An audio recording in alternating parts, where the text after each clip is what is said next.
तो हेलो बच्चों, नमस्कार। एक बार फिर से आपका स्वागत है अपने यूट्यूब चैनल विनय की पाठशाला में। और आज बच्चों हम लोग इस वीडियो में कक्षा 8 की गणित, बहुत डिमांड थी आप लोगों की, इकाई 14 वृत्त की स्पर्श रेखाएं, उसको हम लोग डिस्कस करेंगे। तो बच्चों देर किस बात की, चलते हैं क्लास में। और सबसे पहले हम लोग कुछ बेसिक कॉन्सेप्ट समझ लेते हैं। तो इसमें कुछ शब्द हैं जिनका प्रयोग बहुत ज़्यादा होगा, वो है छेदिका, प्रतिच्छेद रेखा क्या होगी, स्पर्श रेखा क्या होगी और स्पर्श बिंदु क्या होंगे, उसको हम लोग जान लेते हैं।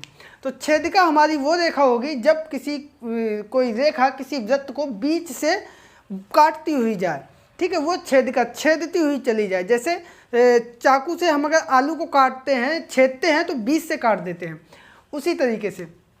अब यहाँ पे देखो दो शब्द हमने माने हैं, एक है पी और एक है आर। आर हमारी होती है रेडियस, सब लोग जानते हैं, त्रिज्या। तो वो वृत्त के केंद्र से वृत्त के परिधि के बीच की दूरी होती है। यहाँ पे एक दूरी हम ले रहे हैं पी, और वो है हमारी वृत्त के केंद्र से जो स्पर्श, जो छेदिका है, जो रेखा है, उसके बीच की लंबवत दूरी, ठीक है। तो ये हमेशा आप देखेंगे जब कोई रेखा छेदेगी तो ये दूरी कम होगी, किससे, त्रिज्या से, तो वो रेखा छेदती हुई चली जाएगी, ठीक है। दूसरी आती है स्पर्श रेखा। अब स्पर्श रेखा क्या होगी, जहाँ पर ये लंबवत दूरी और ये वृत्त की त्रिज्या दोनों आपस में बराबर हो जाएंगे। उस कंडीशन में क्या होगा कि वो रेखा काटती हुई नहीं जाएगी बल्कि उसको छूती हुई निकल जाएगी, जैसा कि इस चित्र में आप लोग देख रहे हैं। अब यहाँ पे जहाँ पे छुएगी वही बिंदु हमारा कहलाएगा स्पर्श बिंदु। क्लियर हो गया। तो यहाँ से 3 पॉइंट निकल के आते हैं कि अगर P हमारा जो है वो बड़ा है R से, तो अगर ये P यहाँ पे आप देखेंगे, यहाँ पे P छोटा था, अगर P ज़्यादा होता R से तो ये रेखा हमारी ऐसे कहीं निकलती, इसको छूती हुई नहीं जाती, ठीक है। तो उस कंडीशन में रेखा जो है वृत्त को प्रतिच्छेद नहीं करेगी। दूसरी कंडीशन, जो दूसरा चित्र बना हुआ है कि अगर P बराबर R है तो वो रेखा स्पर्श करती हुई जाएगी, यानी स्पर्श रेखा कहलाएगी। और फिर है अगर P छोटा है R से तो वो हमारी जो है छेदक रेखा हो जाएगी, जैसा कि हमारे पहले चित्र में दिखाया गया था, ठीक है। तो ये बेसिक कॉन्सेप्ट था। और अब हम लोग चलते हैं बिना देर किए एक्सरसाइज 14A पर।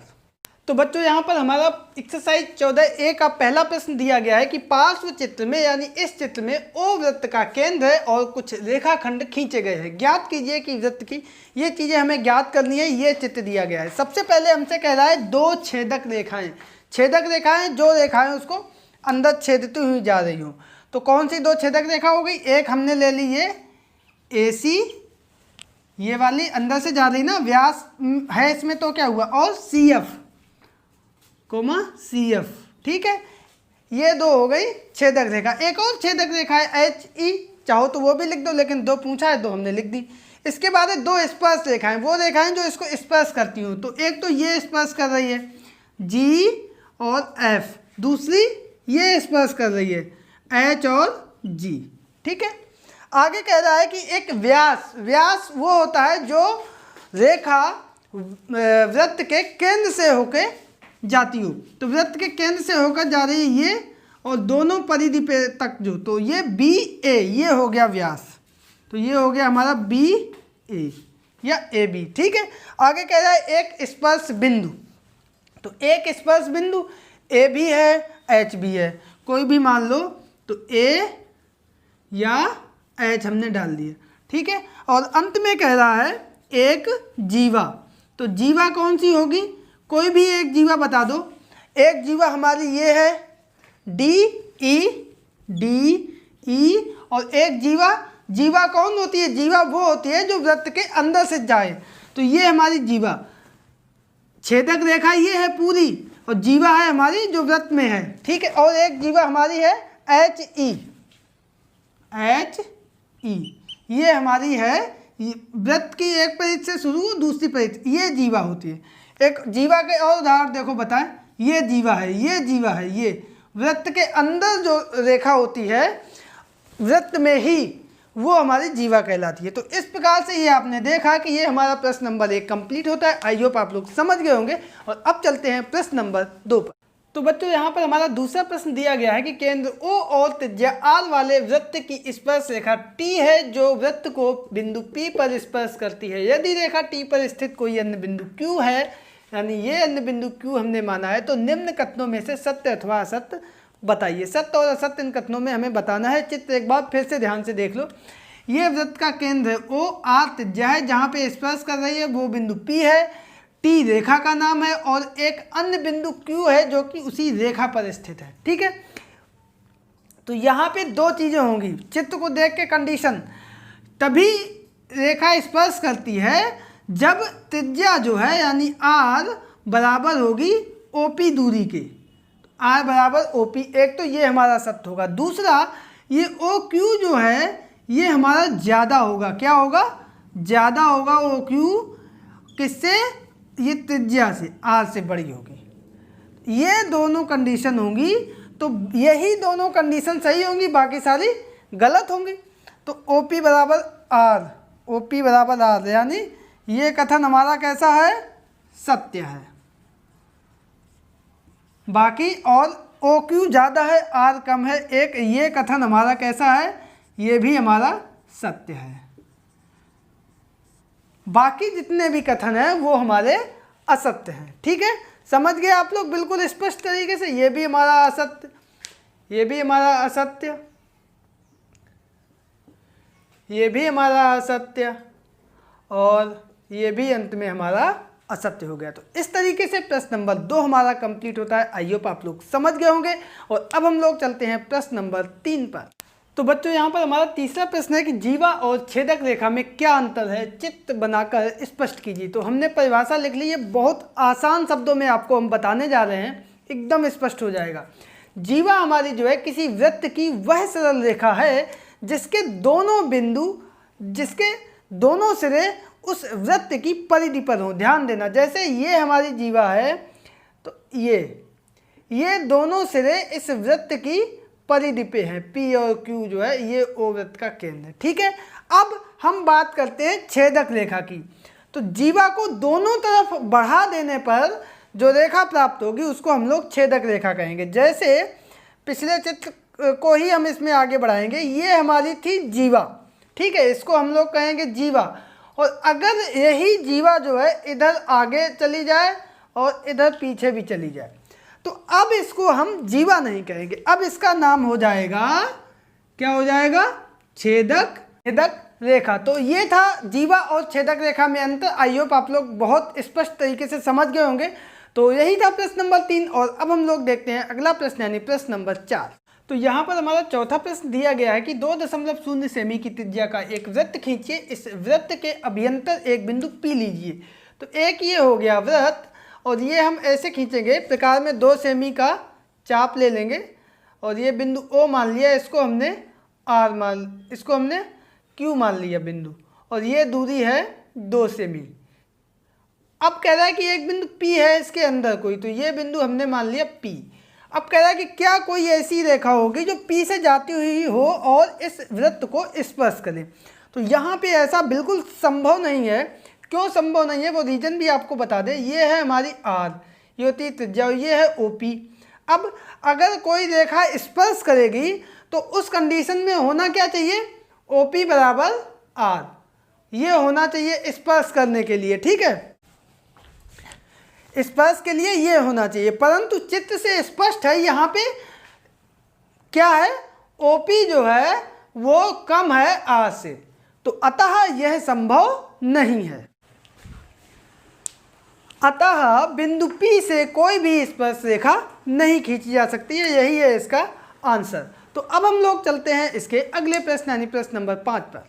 तो बच्चों यहाँ पर 5वां प्रश्न हमारा दिया गया है कि किसी वृत्त की छेदक रेखा और स्पर्श रेखा में क्या भिन्नता होती है, चित्र द्वारा स्पष्ट कीजिए। तो सबसे पहले हमने कुछ परिभाषाएं लिख ली हैं, आसानी होगी आपको बताने में। तो सबसे पहले हम बात करते हैं छेदक रेखा की। तो छेदक रेखा हमारी वह रेखा होती है, पिछले जब वीडियो स्टार्ट किया था तब भी आपको बताया था, जो किसी वृत्त को 2 जगह पे प्रतिच्छेद करती हो। ठीक है, जैसे ये चित्र हमने बनाया, यहाँ पे है O वृत्त का केंद्र और ये जो है R डैश यहाँ पे प्रतिच्छेद कर रही है, तो ये हमारी हो गई छेदक रेखा। इसने वृत्त को 2 जगह पर प्रतिच्छेद किया है।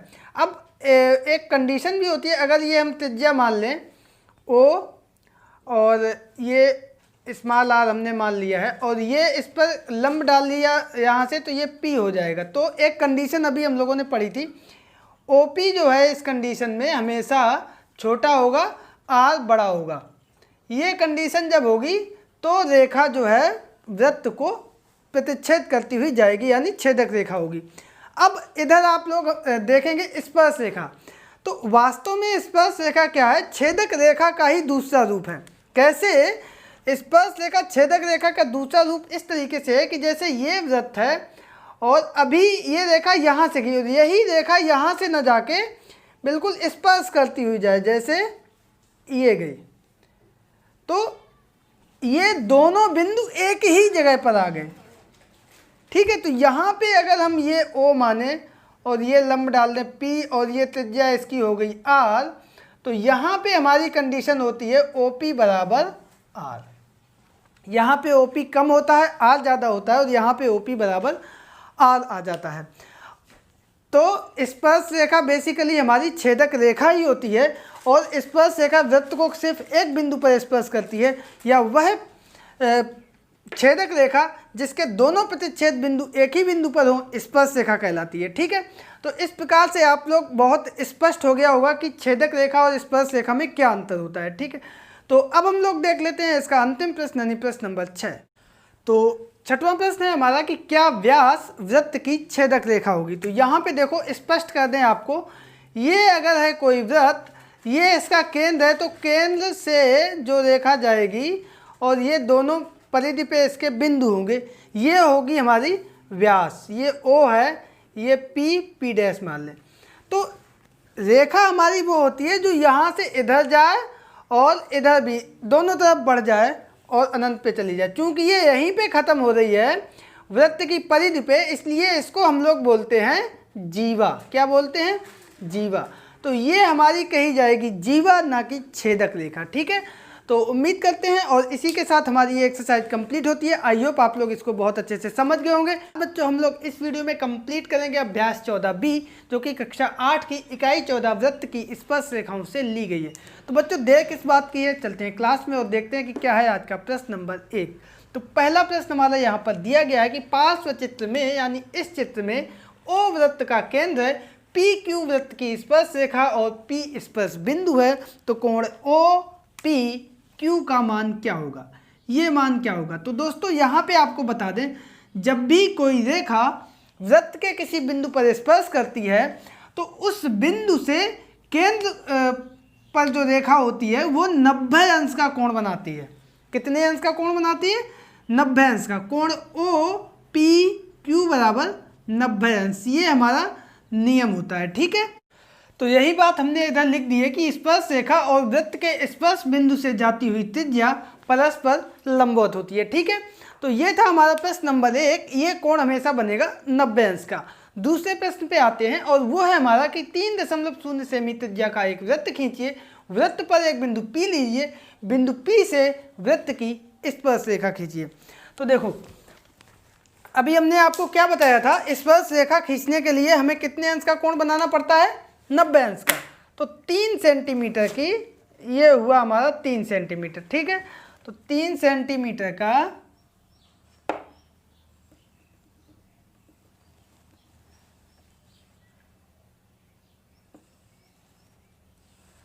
ये हमने बना लिया 3 सेंटीमीटर का वृत्त। अब मान लिया बिंदु P है हमारा ये, और ये इसका था केंद्र O। तो ये हम OP खींच लेंगे पहले, ये हो गई। अब यहाँ पे बिंदु P पे हम बनाएंगे 90 अंश का कोण। तो 90 अंश का कोण कैसे बनाते हैं? ये यहाँ से चाप लगाएंगे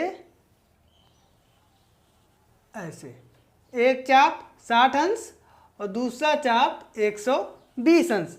ये जहाँ से काटा ये एक चाप इधर, और यहाँ जहाँ से काटा ये चाप इधर। ये जो बिंदु आया, इससे हम जो है मिला देंगे।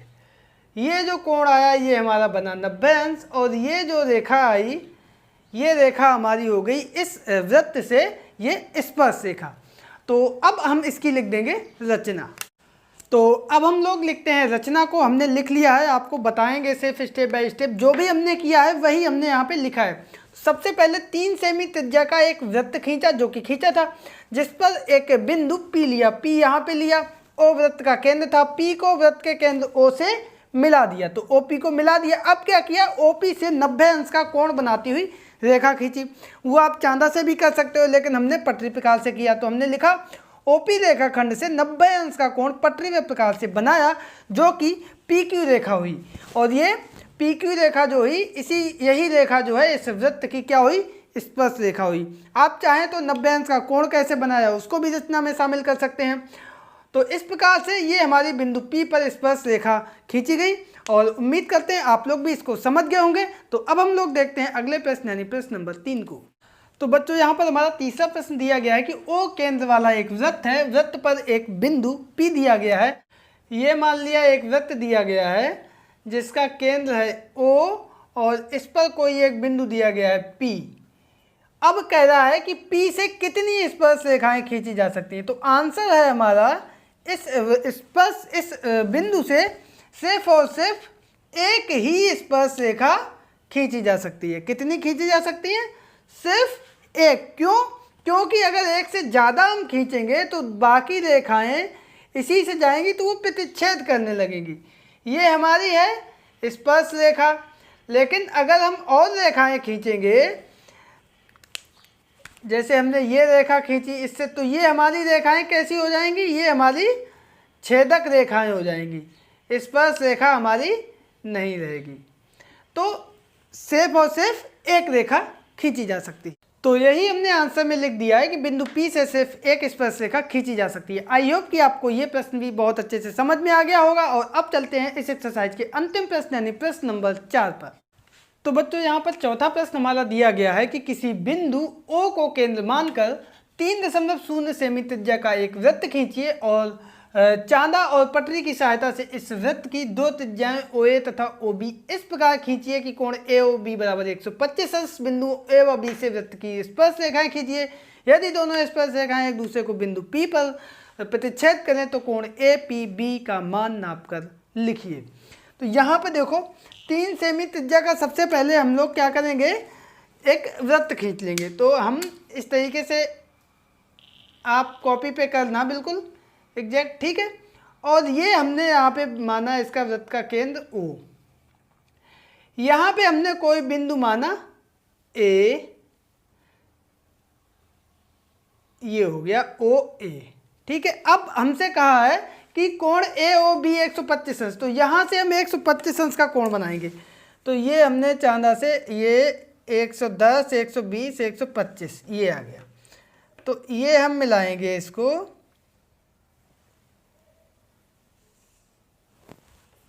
ये कोण हमने नाप के बना दिया 125 अंश का, और ये हो गया B, ठीक है। अब प्रश्न ये कह रहा है कि यहाँ से भी स्पर्श रेखा और यहाँ से भी स्पर्श रेखा, उसके लिए 90 अंश का कोण पटरी प्रकार से हम आपको बता चुके हैं। इसमें हम आपको बताएंगे चांदे की सहायता से। तो देखो 90 अंश का कोण यहाँ पे 80, 90 ये हो गया, और यहाँ पे 90 अंश का कोण 80, 90 ये हो गया।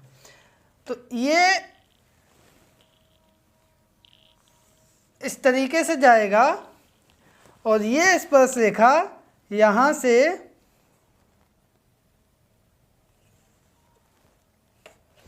इस तरीके से जाएगी। तो ये आगे जो है इस तरीके से एक दूसरे को प्रतिच्छेद करेगी, ठीक है। ये इधर आगे जाएगी, ये इधर जाएगी, और ये इधर जाएगी, ठीक है। अब प्रश्न हमसे कह रहा है कि ये जो कोण है इसको नाप के लिखिए कितने अंश का है। तो देखो पटरी इससे चांदा से हम नापेंगे, तो ये कितना आया, 10, 20, 30, 40, 50, और ये 5, 55। तो ये हमारा कितने अंश का निकल के आया, 55 अंश का। ये बिंदु P पे प्रतिच्छेद कर रहा था, और यही हमसे पूछा था कि ये कोण कितना होगा। तो हम लिख देंगे कोण APB बराबर 55 अंश। अब इसी को हम लोग चांदा से हमने नाप के बताया, वैसे भी हम लोग इसको निकाल सकते थे। कैसे, AOBP क्या बन गया हमारा, चतुर्भुज, ठीक है। तो ये 125 अंश हो गया, ये हमें मान लो निकालना है। ये चूंकि स्पर्श रेखा है तो ये 90 अंश हो जाएगा, और ये स्पर्श रेखा है तो ये भी हमारा 90 अंश हो जाएगा, ठीक है। तो अब देखो हम क्या लिख दें, चतुर्भुज में, और कौन सा चतुर्भुज, AOBP। तो इसमें क्या होगा, 125 प्लस ये 90 प्लस ये 90 और ये कोण प्लस कोण APB बराबर 360, क्योंकि चतुर्भुज के चारों कोणों का योग कितना होगा, 360 अंश। अब ये जोड़ देंगे, 90 90 180 और 125, ये आएगा हमारा 305 धन कोण APB बराबर 360 अंश। तो यहाँ से कोण APB बराबर आएगा हमारा 360 माइनस 305, तो ये हम घटा देंगे, आ जाएगा हमारा 55 अंश, और यही हमारा यहाँ भी निकला था 55 अंश। ठीक है, तो इस प्रकार से देखा आपने, ये था हमारा प्रश्न नंबर 4। दोनों तरीके से आपको बता दिया है। आई होप कि आप लोग इसको भी बहुत अच्छे से समझ गए होंगे।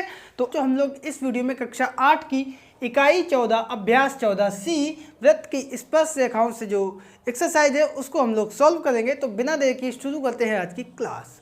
तो बच्चों, इसमें सबसे पहला प्रश्न जो है वो हमारा सत्य और असत्य पर दिया गया है। कुछ कथन दिए गए हैं और हमें जानना है कि इसमें कौन सा कथन सत्य है और कौन सा असत्य है।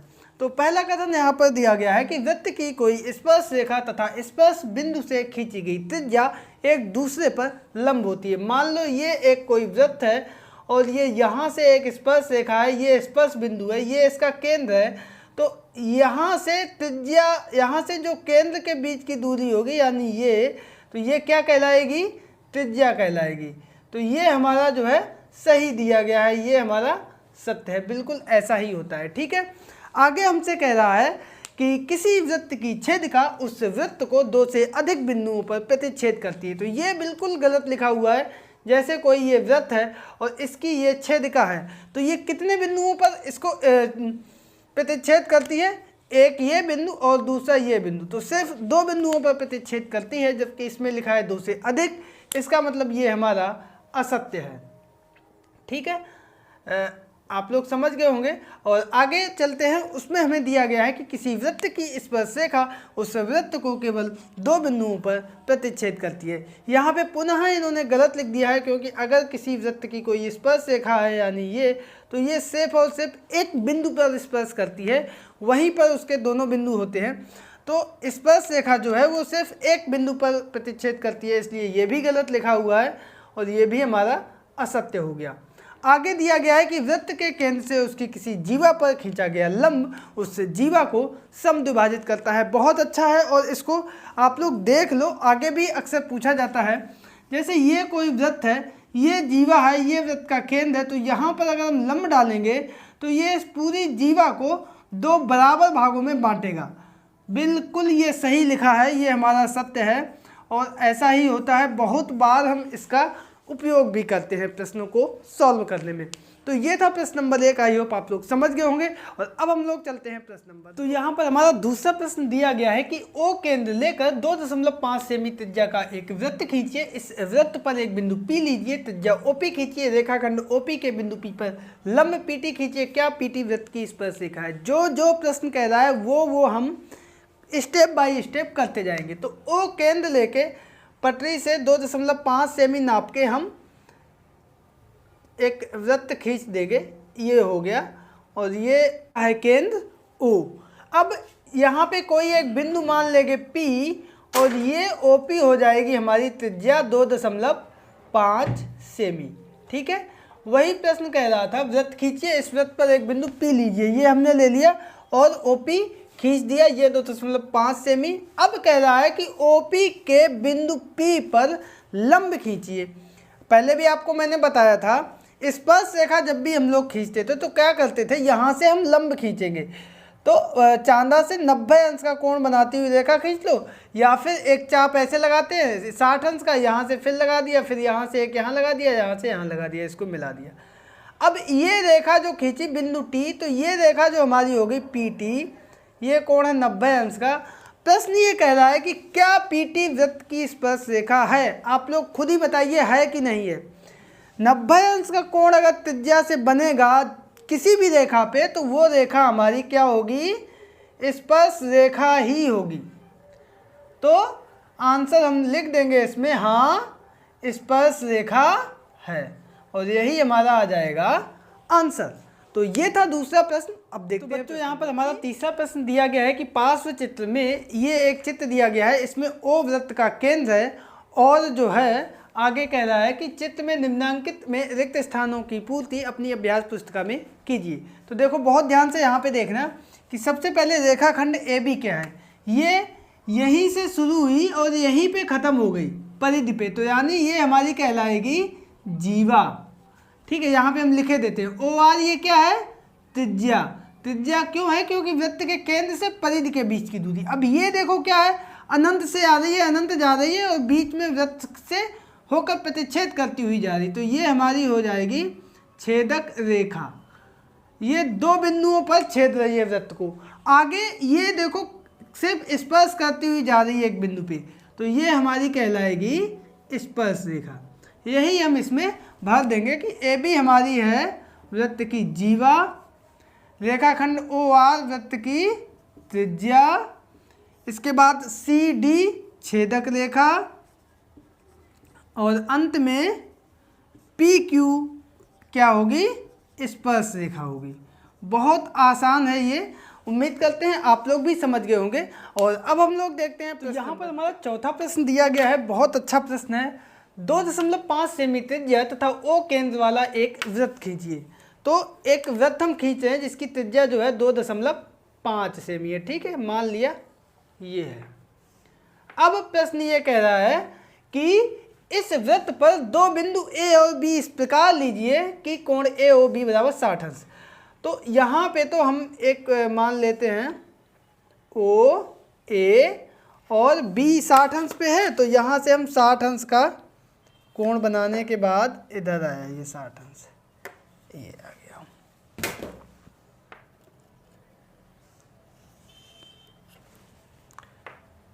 ये हो गया हमारा 60 अंश।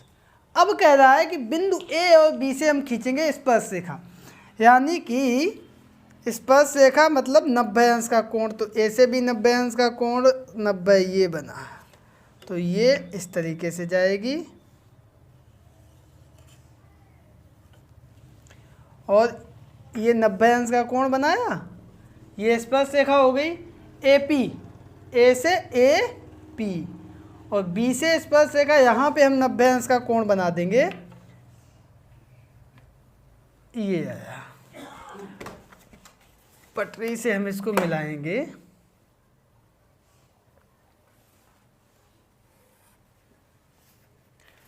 बी पी, ये बिंदु P यहाँ पे आएगा, प्रतिच्छेद कर रहा है ए पी और बी पी, ये स्पर्श रेखा हो गई।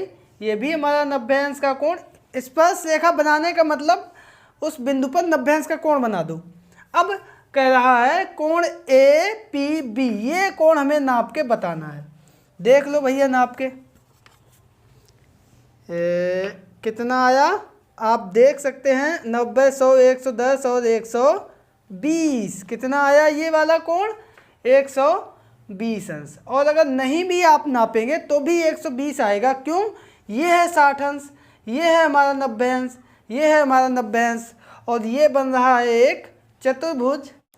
ये हमारा एक चतुर्भुज बन रहा है और इसमें एक 60 अंश, दो 90 अंश के कोण, तो कुल होता है 360 अंश। 360 अंश में ये सारे घटा देंगे तो बचेगा हमारा 120 अंश। तो इस प्रकार से कोण ए पी बी हमने नाप लिया, कितना आया 120 अंश, और यही हमारा क्या हो जाएगा, आंसर हो जाएगा। तो अब हम लोग चलते हैं अगले प्रश्न यानी प्रश्न। तो बच्चों यहाँ पर हमारा 5वां प्रश्न है कि पार्श्व आकृति में यानी इस आकृति में पी क्यू वृत्त का व्यास है, ये व्यास है, और पी आर ये रेखा और क्यू एस ये रेखा इन दोनों रेखाओं पर लंब है। ठीक है, सॉरी, और ये पी आर और क्यू एस ये इस रेखा की स्पर्श रेखाएं हैं। तो एक ही बात हुई, ये लंब हुई, क्योंकि स्पर्श रेखा जो भी होती है वो 90 अंश का कोण बनाती हुई खींची जाती है। ठीक है, अब हमसे कह रहा है कि क्या आर एस समांतर है क्यू एस के, तो आंसर होगा हमारा हाँ, आर एस समांतर है क्यू एस के। क्यों, क्योंकि याद करो अभी हम लोगों ने पिछली एक्सरसाइज में पढ़ा था, किसी रेखा के लंबवत अगर दो रेखाएं हैं तो वो रेखाएं आपस में समांतर होती हैं। तो यही था इसका कारण और इसी के साथ हमारा ये प्रश्न नंबर 5 कंप्लीट होता है। बहुत आसान है, एक रेखा है, दो स्पर्श रेखाएं हैं। अब चूंकि ये स्पर्श रेखाएं हैं इसलिए ये लंबवत है, 90 अंश का कोण बना रही हैं। अब किसी रेखा के लंबवत अगर दो रेखाएं हैं तो वो दोनों रेखाएं आपस में समांतर होंगी। ये इतना सा कारण था और यही था हमारा प्रश्न नंबर 5। और अब देखते हैं इस एक्सरसाइज का अंतिम प्रश्न यानी प्रश्न। तो यहाँ पर हमारा 6वां प्रश्न है कि पार्श्व आकृति में यानी इस आकृति में ओ केंद्र वाले दो संकेंद्रीय वृत्त, यानी केंद्र एक ही है और दोनों वृत्तों का एक ही केंद्र, ऐसे वृत्त खींचे गए हैं। बड़े वृत्त की जीवा ए बी। अब बड़े वृत्त के लिए ये जीवा है और वही छोटे वृत्त की बिंदु पी पर स्पर्श रेखा है। छोटे वृत्त के लिए बिंदु पी पर ये स्पर्श करता है। क्या ये कहना सत्य होगा कि ए बी बिंदु पी पर समद्विभाजित होता है? तो यहाँ पे बड़े वृत्त का केंद्र और छोटे वृत्त का केंद्र एक है। अब छोटे वृत्त के केंद्र से स्पर्श रेखा पर हमने डाला ये लंब, तभी तो ये त्रिज्या हुई जाके इसकी। अब ये चूंकि लंब है तो ये 90 अंश का हो गया। अब बड़े वृत्त के लिए क्या होगा कि बिंदु ओ से बिंदु पी पर लंब है तो ये जीवा इसको दो बराबर भागों में विभाजित करेगी। तो हम उत्तर देंगे हाँ, यह क्या करेगी, विभाजित करेगी, समद्विभाजित करेगी, समद्विभाजित करेगी। और कारण क्या होगा, कारण यही होगा कि केंद्र से जीवा पर डाला गया लंब उस जीवा को समद्विभाजित करता है। तो ये था, इस प्रकार से प्रश्न नंबर 6 हमारा कंप्लीट हुआ। आई होप आप लोग समझ गए होंगे। और इसी जो हम लोग इस वीडियो में कक्षा 8 की इकाई 14 दक्षता अभ्यास 14 के जो प्रश्न हैं, 2 ही प्रश्न है इस एक्सरसाइज में, बहुत इंपॉर्टेंट और बहुत अच्छी मज़ेदार एक्सरसाइज है, तो उनको हम लोग सॉल्व करते हैं। तो यहाँ पर सबसे पहला प्रश्न हमारा दिया गया है कि पहला सही विकल्प को लिखिए। यहाँ पर विकल्प दिए गए हैं और इसमें से सही विकल्प हमें छांटना है। तो पहला प्रश्न है कि पार्श्व चित्र में यानी इस चित्र में ओ वृत्त का केंद्र है और इसकी दो त्रिज्याएं OP और OQ है। एक त्रिज्या ये है, दूसरी त्रिज्या ये है। आगे कह रहा है कि इस प्रकार है कि कोण POQ बराबर 120 अंश, ये कोण दिया गया है 120 अंश। आगे बोल रहा है बिंदुओं P और Q से वृत्त की स्पर्श रेखाएं खींची गई हैं जो एक दूसरे को बिंदु T पर प्रतिच्छेद करती हैं। यहाँ पर क्या है, बिंदु P से ये स्पर्श रेखा है, बिंदु Q से ये स्पर्श रेखा है और ये रेखाएं आगे चल के ये बिंदु T पर प्रतिच्छेद करती हैं। आगे कह रहा है कि कोण PTQ का मान ज्ञात करो। ये मान हमें ज्ञात करके बताना है कि ये कितना है। तो सबसे पहली बात यहाँ पे ये देखो, चूंकि ये स्पर्श रेखा है, यहाँ पे हम लिखेंगे चूंकि PT व QT स्पर्श रेखाएं हैं। कैसी रेखाएं हैं? स्पर्श रेखाएं हैं। अतः ये कोण कितना होगा, कौन बताएगा? और ये वाला कोण कितना होगा? ये कोण होंगे 90 अंश, क्योंकि जब भी हम स्पर्श रेखा खींचते हैं तो 90 अंश का कोण बनाती हुई रेखा खींच देते हैं। तो कोण OPT बराबर 90 अंश और इसी प्रकार कोण OQT बराबर 90 अंश। अब यहाँ पे देखो हमें बन रहा है एक चतुर्भुज OPTQ, तो लिख देंगे चतुर्भुज OPTQ में चारों अंदर के कोणों का योगफल कितना होता है? 360 अंश होता है। तो लिख देंगे 120 अंश प्लस 90 अंश प्लस 90 अंश, ये और वो कोण हमें जो पता नहीं है, कोण PTQ बराबर 360 अंश। इसको हमें सिंपल सा कर लेना है सॉल्व। तो क्या आएगा, 90 90 180 और 120 होगा ये 300 प्लस कोण PTQ बराबर 360 अंश। तो यहाँ से कोण PTQ बराबर कितना आएगा, 360 में हम घटा देंगे, ये 300 बराबर के इस तरफ जाएगा, तो ये हमारा आ जाएगा 60 अंश कोण PTQ बराबर, और यही हमारा आ जाएगा आंसर। और यहाँ पर अगर हम विकल्प में देखेंगे तो ये हमारा पहला विकल्प जो है यही हमारा सही हो जाएगा। तो ये था प्रश्न नंबर 1, बहुत अच्छा प्रश्न था। और अब हम लोग चलते हैं प्रश्न नंबर 2 पर। तो बच्चों यहाँ पर हमारा दूसरा प्रश्न दिया गया है कि किसी वृत्त के केंद्र के एक और दो समांतर जीवाओं की लंबाई 6 सेंटीमीटर और 8 सेंटीमीटर है। यदि वे 1 सेंटीमीटर की दूरी पर हों तो वृत्त का व्यास क्या होगा। बहुत ध्यान देने वाली बात यह है कि सबसे पहले हम लोग इसका चित्र देखते हैं। ये एक कोई वृत्त है और दो जीवाएं हैं। एक जीवा ये है, दूसरी जीवा ये है, ठीक है। ये है वृत्त का केंद्र O। इसकी दूरी जो है 6 सेंटीमीटर है, ये 6 सेंटीमीटर। तो अब यहाँ से इस पर हम डालेंगे लंब। क्या डालेंगे? लंब। तो ये आधी हो जाएगी ये 3 सेंटीमीटर और ये आधी हो जाएगी 3 सेंटीमीटर, क्योंकि ये इसको समद्विभाजित करेगी। वही काम इसके लिए, ये चूँकि समांतर हैं तो ये दोनों, ये भी इस पर लंब होगी और ये जैसा कि पूरी 8 है, 8 सेंटीमीटर, तो ये आधी होके रह जाएगी 4 सेंटीमीटर की। अब हम इसमें क्या करेंगे, बहुत ध्यान से देखो, ये लाइन हमने कर दी तो एक हमारा त्रिभुज ये बना और एक लाइन हमने कर दी ये, ठीक है। तो ये दोनों त्रिभुज में हम बारी बारी से पाइथागोरस प्रमेय लगाएंगे। ये दूरी हमें पता है 1 सेंटीमीटर की डिस्टेंस है दोनों के बीच, ठीक है। तो इसको हमने मान लिया x। अब हम सबसे पहले लगाएंगे, यहाँ पे हमने मान लिया P, यहाँ पे मान लिया Q, ये मान लिया L, ये मान लिया बिंदु M। तो यहाँ पे हम लिखेंगे सबसे पहले त्रिभुज OPL में कौन सी प्रमेय लगेगी? सब जगह पाइथागोरस प्रमेय लगेगी, ठीक है। पाइथागोरस प्रमेय से, बहुत ध्यान से देखना, बहुत अच्छा प्रश्न है। ये कर्ण की घात 2 यानी PO की घात 2 बराबर लंब है ये 3 सेंटीमीटर, 3 की घात 2 प्लस आधार हो गया 1 धन x, तो 1 धन x की घात 2 समीकरण नंबर 1 आ गया, ठीक है। आगे अब हम करेंगे त्रिभुज OQM में या OMQ में, OMQ में पुनः वही पाइथागोरस प्रमेय से। यहाँ पे भी कर्ण OQ की घात 2 बराबर लंब यहाँ पे कितना है x की घात 2 प्लस आधार यहाँ पे 3 था, यहाँ पे कितना है 4 सेंटीमीटर, 4 की घात 2, समीकरण नंबर 2। अब यहाँ पे देखोगे OQ और OP है हमारी त्रिज्या, तो लिख देंगे चूंकि OP बराबर OQ बराबर त्रिज्या, तो इसका मतलब ये हुआ समीकरण और 1 और समीकरण 2 आपस में बराबर होंगे। तो यही काम कर देंगे, 3 की घात 2 प्लस 1 प्लस x की घात 2 बराबर इधर x की घात 2 प्लस 4 की घात 2, दोनों समीकरण बराबर हो गए, क्योंकि लेफ्ट हैंड साइड बराबर है तो राइट हैंड साइड आपस में बराबर हो जाएगी, ठीक है।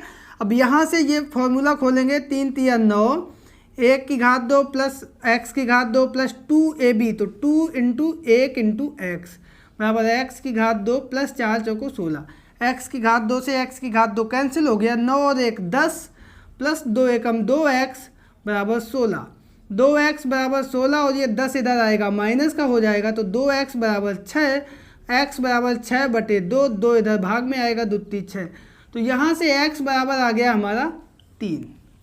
अब इस x का मान हम किसी भी एक समीकरण में रख देंगे, तो चलो समीकरण 2 में रख देते हैं, ठीक है। तो इधर हम लगा देते हैं x का मान 2 में रखने पर, तो जब समीकरण 2 में रख देंगे तो समीकरण 2 हमारा है OQ की घात 2 बराबर x यानी 3 की घात 2 प्लस 4 की घात 2, तो 3 की घात 2 हमारा कितना हो गया, 3 तिया 9 और 4 की घात 2 हमारा कितना हो जाएगा, 4 चौको 16, 16 और 9 जोड़ देंगे कितना आएगा 25, और 25 किसकी घात 2 होता है, 5 की घात 2 बराबर OQ की घात 2, घात से घात कट जाएगी, तो इसका मतलब यहाँ से हमारा OQ बराबर निकल के आ गया 5, और ये हमारी OQ की क्या थी, त्रिज्या थी, तो ये 5 हमारी निकल आई त्रिज्या। प्रश्न हमसे क्या पूछ रहा है, प्रश्न हमसे पूछ रहा है व्यास। तो व्यास क्या होता है, व्यास हमारा त्रिज्या का दूना होता है, व्यास बराबर 2 गुणे त्रिज्या, तो व्यास हमारा आएगा 2 गुणे 5 यानी 5 दूनी 10 सेंटीमीटर। तो इस प्रकार से यही 10 सेंटीमीटर हमारा आंसर आ जाएगा। अगर हम विकल्प में देखेंगे तो ये दूसरा ऑप्शन हमारा सही है। तो इस प्रकार से ये था प्रश्न नंबर 2, बहुत इंटरेस्टिंग, बहुत मज़ेदार प्रश्न था। आई होप कि आपको ये एक्सरसाइज और ये जो दोनों प्रश्न थे ये बहुत अच्छे से समझ में आए होंगे। बहुत इंपॉर्टेंट प्रश्न है, जो भी CTET या सुपर टेट या कोई भी तैयारी कर रहे हैं एग्ज़ाम की, तो उसमें बहुत प्रश्न ये पूछे जाते हैं। तो आप लोग अपने दोस्तों के बीच में इसको शेयर कीजिएगा। वीडियो पसंद आने पर इसको लाइक अवश्य करें और चैनल को अगर अभी तक सब्सक्राइब नहीं किया तो चैनल को कर लीजिए सब्सक्राइब। मिलते हैं कल फिर एक नए वीडियो और एक नई एक्सरसाइज के साथ, तब तक के लिए नमस्कार।